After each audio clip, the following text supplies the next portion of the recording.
Video को बिना skip किए हुए जाकर देखें। आज का जो हमारा टॉपिक है वो तो आपको बोर्ड पर भी मेंशन नहीं किया है, क्योंकि मैं आज आपको बताने वाली हूँ इफेक्ट ऑफ इलेक्ट्रिसिटी में ही सेल एंड बैटरी। क्या बताने वाली हूँ? Cell and battery.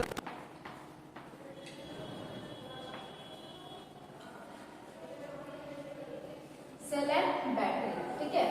आपने सेल एंड बैटरी का नाम जो है सुना है। सेल जो होता है क्या होता है और बैटरी क्या होता है, ठीक है।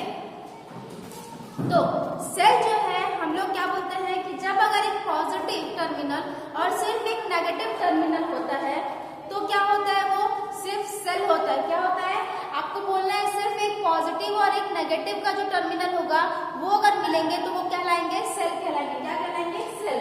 जैसे ये मेरा पॉजिटिव और नेगेटिव है। कई बार क्या होता है, पहचानने का तरीका भी बताया जाता है कि क्या पॉजिटिव है क्या नेगेटिव है, ठीक है। तो पॉजिटिव जो भी होगा वो क्या होगा, लंबा होगा और बड़ा होगा। लंबा होगा, मोटा होगा या बड़ा होगा, आप बता सकते हैं इस तरह का। और जो नेगेटिव है वो क्या होगा, दूसरी की अपेक्षा ये क्या होगा, पतला होगा और छोटा होगा। तो पहले तो लिड पहचानने का तरीका ऐसा है कि लिड आप ऐसे पहचान सकते हो, ठीक है।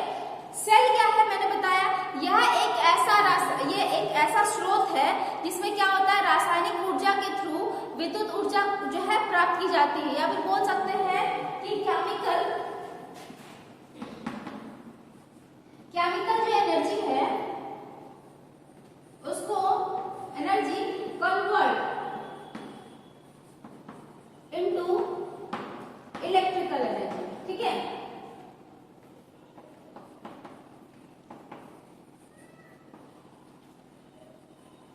तो सबसे पहले तो आपको ये याद रखना है कि क्या है, यह एक ऐसा जो है उपकरण है जिसमें क्या होता है, आप रासायनिक ऊर्जा के थ्रू क्या होता है, हमको इलेक्ट्रिकल ऊर्जा मिलता है या इलेक्ट्रिकल एनर्जी मिलता है। सबसे पहले तो ये हो गया, ये है सेल, ठीक है। सबसे पहले सेल है। अब आता है बैटरी की तरफ, ठीक है। तो बैटरी जो है मेरा वो क्या है, तो कॉम्बिनेशन ऑफ सेल, ठीक है। नहीं समझ में आया? ये है क्या, सेलों के समूह को हम लोग क्या कहते हैं, बैटरी कहते हैं। क्लियर है? तो सेलों का समूह का मतलब क्या, यहाँ मैंने बताया था आपको कि सेल का मतलब क्या होता है, एक पॉजिटिव और एक नेगेटिव टर्मिनल हुआ तो उसका मतलब है सेल। लेकिन हम यहाँ पे आपको बता रहे हैं बैटरी क्या है, तो ग्रुपिंग ऑफ सेल।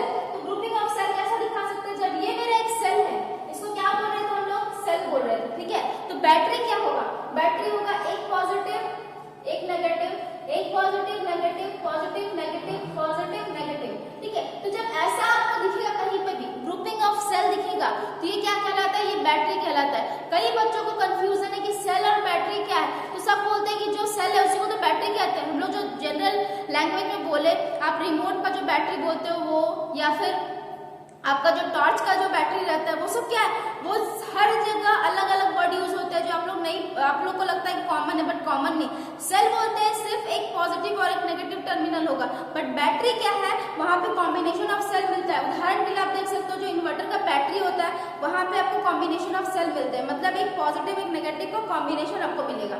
क्लियर है? मतलब क्या है कहने का कि एक से अधिक जहां पे भी सेल का कॉम्बिनेशन दिखेगा वो मेरा बैटरी कहलाएगा। तो होप आपको क्लियर हो गया। ये जो टॉपिक का नाम है सबसे पहले आपको वही क्लियर करना था कि सेल और बैटरी है क्या। तो सेल पता चल गया, ये सिंगल पॉजिटिव और नेगेटिव, और ये मेरा बैटरी है जो कॉम्बिनेशन ऑफ सेल है, ठीक है। तो ये आपको दिख रहा है प्लस माइनस इस तरह करके। जब भी आप इसको कनेक्शन के साथ ऐड करेंगे तो एक बार जो मैं सर्किट बना के दिखा रही हूँ आपको, ठीक है। तो सर्किट बना के दिखा रही हूँ, तो यहाँ पे अगर सपोज यहाँ पे मेरा बल्ब लगा हुआ है, ठीक है, और इसका जो है स्रोत मैं दे रही हूँ, क्या दे रही हूँ, यहाँ पे बैटरी कनेक्ट कर दे रही हूँ, ठीक है। तो ये जब है, ये सोर्स है, क्या है, सोर्स है। जब भी ये सोर्स जो है सप्लाई हो जाएगा, आपको पता है कि पॉजिटिव टू नेगेटिव जाता है, तो यहाँ से होता हुआ क्या होगा, इससे होता हुआ रेजिस्टेंस होता हुआ यहाँ पे अपना पाथ कंप्लीट करेगा। ये क्या कर रहा है, बैटरी का काम कर रहा है। समझ में आया आपको अच्छे से? अच्छा, ये तो हुआ आपका सेल एंड बैटरी वाला जो, ठीक है, ये तो डेफिनेशन हुआ। आप जान गए डेफिनेशन क्या होता है। अब जो है आपको जानना है, सेल जो होता है वो सेल दो टाइप के होते हैं। सेल जो है वो दो टाइप के होते हैं, ठीक है। दो टाइप के सेल होते हैं। पहला होता है प्राइमरी और दूसरा होता है सेकेंडरी। अब आप बोलेंगे मैम ये प्राइमरी और सेकेंडरी ऐसा क्यों बटा है? तो देखो, आप जब भी यूज करते हो ना, आप जो बैटरी यूज करते हो, पहले जमाने में क्या होता था कि जो रिमोट का जो बैटरी आता था या सेल आता था वो अनचार्जेबल होता था, मतलब आप एक बार यूज कर लिया उसको फेंक दिए। अब क्या होता है कि उसको हम चार्ज कर सकते हैं चार्जर के थ्रू। क्लियर है, समझ में आ रही है बात? बता रही कि प्राइमरी सेल क्या होता है। ठीक है, मैंने आपको बताया कि सेल जो है दो प्रकार के होते हैं, पहला जो है वो प्राइमरी सेल और दूसरा जो है वो सेकेंडरी सेल। अब आते हैं पहले प्राइमरी सेल पे कि प्राइमरी सेल क्या होता है और दूसरा है सेकेंडरी सेल क्या होता है। तो पहले मैं बताऊंगी आपको प्राइमरी सेल क्या होता है। प्राइमरी मतलब क्या होता है? प्राथमिक। ठीक है, प्राइमरी मतलब क्या होता है? प्राथमिक। तो प्राइमरी सेल क्या है? तो यह एक ऐसा साधन है, ठीक है, यह एक ऐसा सेल है जो क्या करता है, जो रासायनिक ऊर्जा को विद्युत ऊर्जा में रूपांतरित करके तुरंत करंट देना प्रारंभ करता है। बात समझ में आ रही है क्या बता रही हूँ आपको? यह एक ऐसा साधन है जो क्या कर रहा है, आपका केमिकल एनर्जी को कन्वर्ट कर दे रहा है इलेक्ट्रिकल एनर्जी में और तुरंत जो क्या कर रहा है, ईएमएफ जनरेट कर रहा है, मतलब वोल्टेज जनरेट कर रहा है। ठीक है, तो ये जो मेरा प्राइमरी सेल है इसको क्या कहते हैं? प्राइमरी सेल ऐसा है जिसको आप क्या करते हैं, दोबारा चार्ज नहीं कर सकते। ठीक है, जैसे सपोज हम लोग के पहले दादाजी के जमाने में क्या होता था, जो एवरेटिंग का टॉर्च आता था उसमें जो आप देखे होंगे बड़ा बड़ा शुष्क सेल रहता था, वो क्या था, वो प्राइमरी सेल का उदाहरण था। एक बार वो सेल का जो कैपेसिटी वो खत्म हो गया तो दूसरी बार जो है उसको आप यूज नहीं कर सकते, रीयूजेबल नहीं था वो। एक बार हो गया उसके बाद उसको डिस्ट्रॉय कर दो या फेंक दो, दूसरी बार काम नहीं आता था। तो ये क्या है, ये प्राइमरी सेल है। क्या है? Primary cell. प्राइमरी सेल का बहुत सारा एग्जाम्पल है। सपोज अगर बताऊं तो यहाँ पे एग्जाम्पल देखिए, सबसे पहला तो है वोल्टिक सेल। क्या है? वोल्टिक सेल पहला। ठीक है, दूसरा अगर बताऊं तो शुष्क सेल। क्या? जो जिसको ड्राई सेल आप बोलते हो। तीसरा अगर बताऊं आपको तो डेरियल सेल।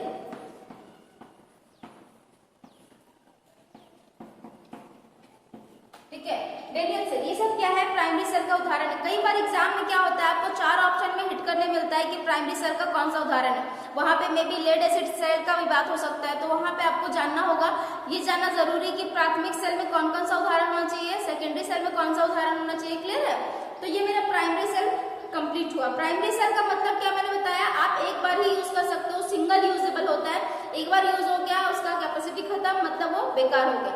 अब आते हैं सेकेंडरी सेल की तरफ। सेकेंडरी सेल क्या है?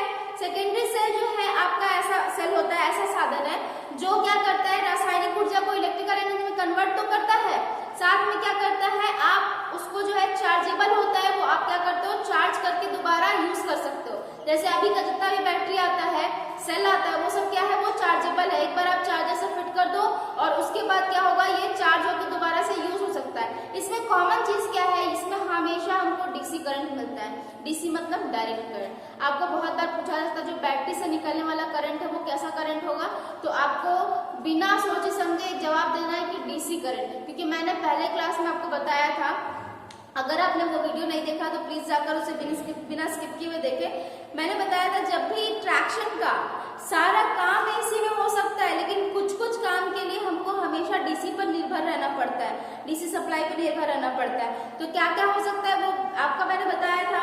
ये इलेक्ट्रोप्लेटिंग का काम हो सकता है, इलेक्ट्रो प्रिंटिंग का काम हो सकता है, या ट्रैक्शन का काम हो सकता है। ये सब क्या है, ये सब डीसी से ही हो सकता है और डीसी ही मिलता है। यहाँ पे जो चार्ज आप बैटरी से निकालो क्या है, वो डीसी सोर्स ही है। ठीक है, तो यहाँ पे सेकेंडरी में भी आप वही बता सकते हो कि रासायनिक ऊर्जा को इलेक्ट्रिकल एनर्जी या विद्युत ऊर्जा में कन्वर्ट तो कर रहा है, लेकिन कन्वर्ट करने के साथ ये क्या कर रहा है, ये डीसी करंट हमको दे रहा है। ठीक है, वहां ऑप्शन में ये भी आता है कि बैटरी से निकलने वाला जो करंट है वो कैसा होता है, एसी या डीसी, तो आपको याद रखना है डीसी होता है। क्लियर है यहाँ तक?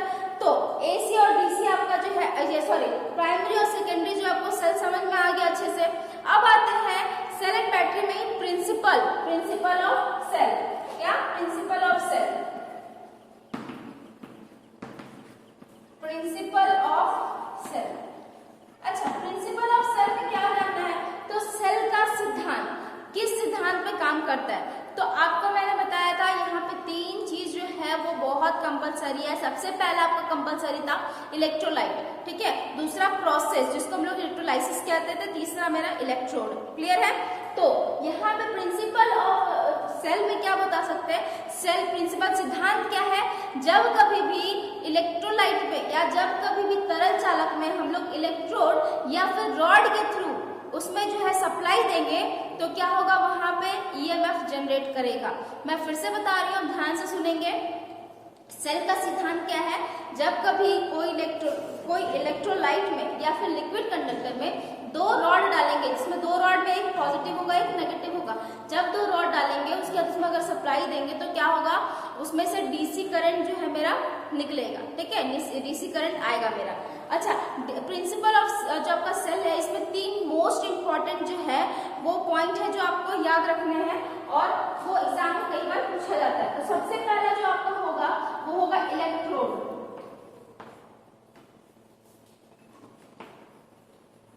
पहला क्या है, इलेक्ट्रोड। दूसरा क्या होगा, इलेक्ट्रोड हो गया, इलेक्ट्रोलाइट होगा उसके बाद, ठीक है। और तीसरा मेरा होगा क्या, कंटेनर।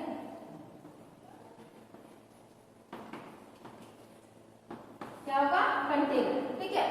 तो ये तीन चीजें होनी चाहिए जब भी आप सेल एंड बैटरी आप पढ़ते हो या सेल एंड बैटरी का यूज होता है, तो ये तीन चीजें बहुत जरूरी होती है। इलेक्ट्रोलाइट तो मोस्ट इंपॉर्टेंट है, होगा ही, क्योंकि इलेक्ट्रोलाइट क्या है, ऐसा तरल चालक है जिसमें हम लोग क्या करते हैं, रॉड के थ्रू जब इलेक्ट्रोड के थ्रू करंट देते हैं तो क्या होता है, ये अपने आयंस में विभाजित हो जाता है, ठीक है। तो पहले तो इलेक्ट्रोलाइट जरूरी है। इलेक्ट्रोड जिसके थ्रू हम लोग इलेक्ट्रोलाइट में जो है सप्लाई देंगे वो क्या कहलाएगा, इलेक्ट्रोड कहलाएगा। और लास्ट है मेरा कंटेनर। तो कंटेनर है जिसमें हम लोग क्या करते हैं, उसी बर्तन में इलेक्ट्रोलाइट डालकर और उसके बाद रॉड को डालकर ये सारा प्रोसेस किया जाता है। तो आपको समझ में आ रही है बात, ये जो हो गया मेरा, ये तीन मोस्ट इंपॉर्टेंट जो है जो प्रिंसिपल ऑफ सेल में आपको पढ़ना है। सारा कुछ अभी तक आपने सीखा कि सेल एंड बैटरी क्या होता है, ठीक है, प्राइमरी सेल क्या होता है, सेकेंडरी सेल क्या होता है, साथ ही आपने जाना कि प्रिंसिपल ऑफ सेल क्या होता है। तो कल की क्लास में मैं आपको बताऊंगी वोल्टिक सेल और उससे जो है प्राइमरी सेल का कुछ उदाहरण, जिसके बारे में यहाँ पे आपको क्या जानना है ना, ये तो मैं बताऊंगी, साथ में आपको ये जानना है कि हर बार जो भी सेल होगा उसमें इलेक्ट्रोलाइट मतलब लिक्विड कंडक्टर क्या होंगे, वो अलग अलग यूज होंगे, ठीक है। कभी आपको देखने को मिलेगा H2SO4 यूज हो रहा है, ठीक है, कई बार क्या होगा, डाइल्यूट H2SO4 यूज होगा, कई बार आप देखोगे कोई सेल में जो है क्या यूज हो रहा है, MnO2 हो रहा है, ठीक है, कभी जो है क्या हो रहा है, कभी CuSO4 हो रहा है, ठीक है। तो ये क्या है, आपको याद रखना है, काम करने का तरीका, प्रिंसिपल सब सेम है, सारा प्रोसेस सेम है, लेकिन यहाँ क्या होता है, हर बार एक तो आपका जो है इलेक्ट्रोड पर डिपेंड करेगा और दूसरा इलेक्ट्रोलाइट पे। अच्छा, एक जो है बहुत इंपॉर्टेंट बात है वो बता रही हूँ आपको, हमेशा नेगेटिव जो प्लेट होता है, जैसे मैं बताई थी आपको, मान लीजिए कंटेनर है, कंटेनर में क्या है, पूरा जो आपका इलेक्ट्रोलाइट है वो डाला गया है, यहाँ पे दो रॉड डालते हैं, एक पॉजिटिव होता है एक नेगेटिव होता है। तो मोस्ट इंपॉर्टेंट क्वेश्चन आता है एग्जाम में कि जो सेल होता है या बैटरी होता है उसमें हम लोग नेगेटिव टर्मिनल, जो नेगेटिव रॉड होता है वो ज्यादातर किसको लेते हैं, तो आपका आंसर होना चाहिए जिंक को, ठीक है। ये आप आंख बंद करके भी अगर आंसर मारते हो, हिट करते हो, तो आपका सही होगा। क्यों, क्योंकि हर बार बैटरी में जो है क्या होता है, हमेशा जो है नेगेटिव जो है आपका टर्मिनल होगा वो जिंक का ही होगा, पॉजिटिव कॉपर का हो सकता है और दूसरे मटेरियल का हम लोग ले सकते हैं, लेकिन नेगेटिव हमेशा जिंक का लेते हैं। तो आपने आज का देखा वीडियो, बिना स्किप किए वीडियो को दोबारा देखें और कुछ भी अगर प्रॉब्लम है तो मुझे कमेंट डाउन जो जरूर करें और नेक्स्ट वाले वीडियो में जो मैं पक्का क्लियर करूंगी इसको। आज के लिए